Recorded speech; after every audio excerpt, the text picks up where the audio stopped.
we're asking our stakeholders, the federal government, provincial government, municipalities, and all transit agencies to come to the table. We'll spearhead that on behalf of ATU Canada with those agencies and bring forth serious, concrete recommendations on how we can make a safer transit system in every jurisdiction, in every municipality across this country. As we sit here today, we saw the recent assault this morning on a TTC property. Again, that reinforces the call for action. Far too often, we sit and listen to all of the kind words that come from CEOs and transit agencies and politicians saying our hearts and best wishes go out to all of those victims, but it's a one of, and our systems are safe. Well, what we're seeing today is that our systems are not safe, and we need to ensure that the riding public has safe, reliable, and affordable transit across this city and across this country. And we can ill afford to do that by sitting on our hands and just triaging every incident as it's a one-up. Today we heard from the Prime Minister out in Hamilton, who made a commitment to have these discussions about how we can tackle the violence on transit systems.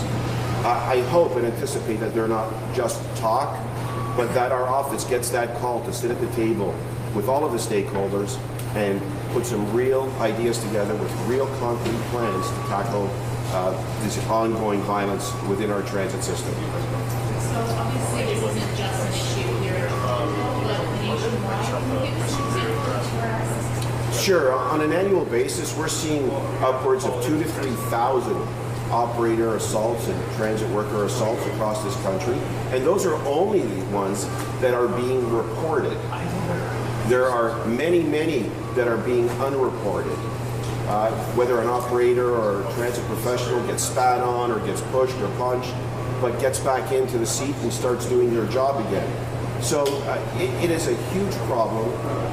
Today, as you know, as we're seeing the increase in violence and becoming more and more problematic, the swarmings, the unprovoked stabbings, today's incident of someone running around with a syringe, it's only a matter of time, unfortunately, before these injuries become catastrophic and start to take life. And we need to act now, not tomorrow, now.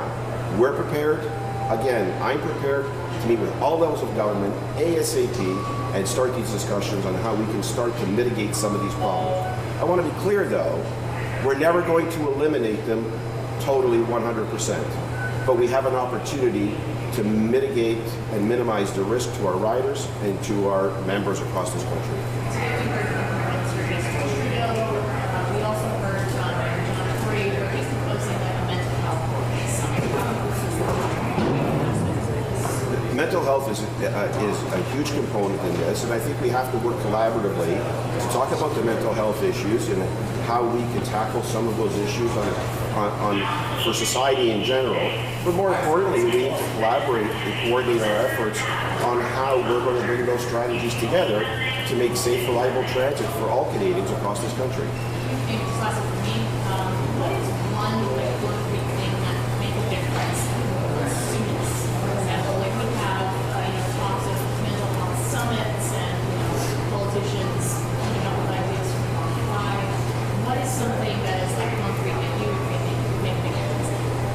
Yeah, that's a tough question to answer, but I think for the moment, increased visibility and vigilance on our transit system from police officers, enforcement officers, and being out on the front lines, making sure that people see them there, may deter some of those assailants and some of those swarmings and so on and so forth. Those are things we can do right now, but the long-term plan and vision is increased funding to support those initiatives, put trade professionals in transit systems across this country. Let's talk about de-escalation. Let's talk about mental health and training and how we identify our customers that have mental health issues and whether they're a risk. And so we need to have those discussions and let's figure out exactly how many of these assaults could have been avoided. Let's talk about uniforms. There's a lot of operators that don't want to wear their uniform to and from work.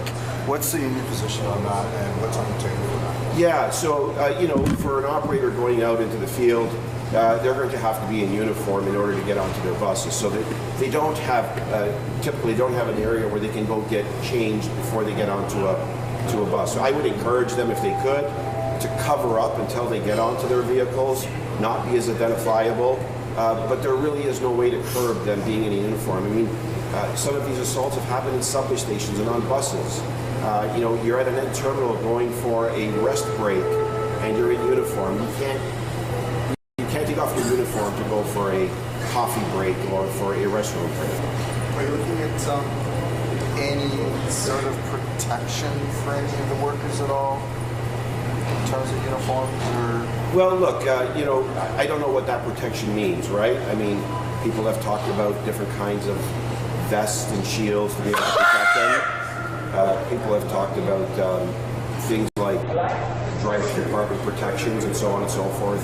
Those are all things that need to be looked at and have some serious consideration. It's not just Toronto. You talk about the country, some of the major cities within the country. Do you have any numbers, or do you have any examples of increased violence across the country? Yeah, so just today I was talking to our locals in Alberta, particularly Edmonton and Calgary. We've seen a huge increase in operator violence there, or violence against our operators. Just in Edmonton last week, there was 2 incidences where transit operators were held up at gunpoint. We're seeing those kinds of things right across. You know, assaults, being spat on, being punched, being pushed, being threatened and intimidated are all commonplace events in our transit system right across this country. Thousands and thousands of these are happening annually. And again, those are only the ones being reported.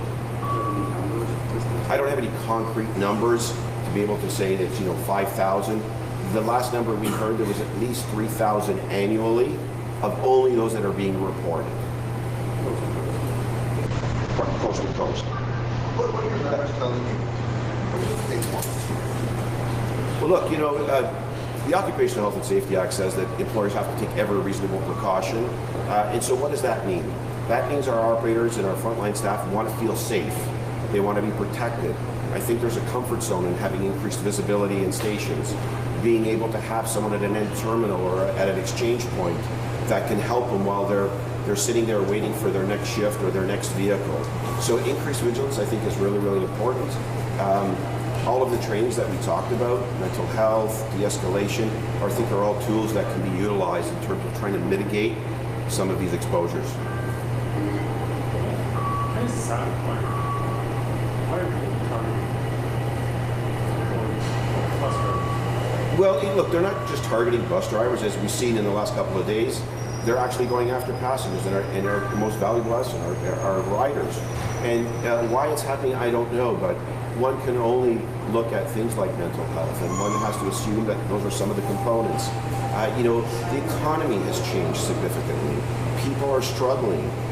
You know, maybe they've lost their jobs. I don't know, but society itself is, since the pandemic, has changed substantially. And so we're seeing that on the front lines, those that are the most visible, and that's transit professionals right across this country. Okay? All right. Okay, so am I off?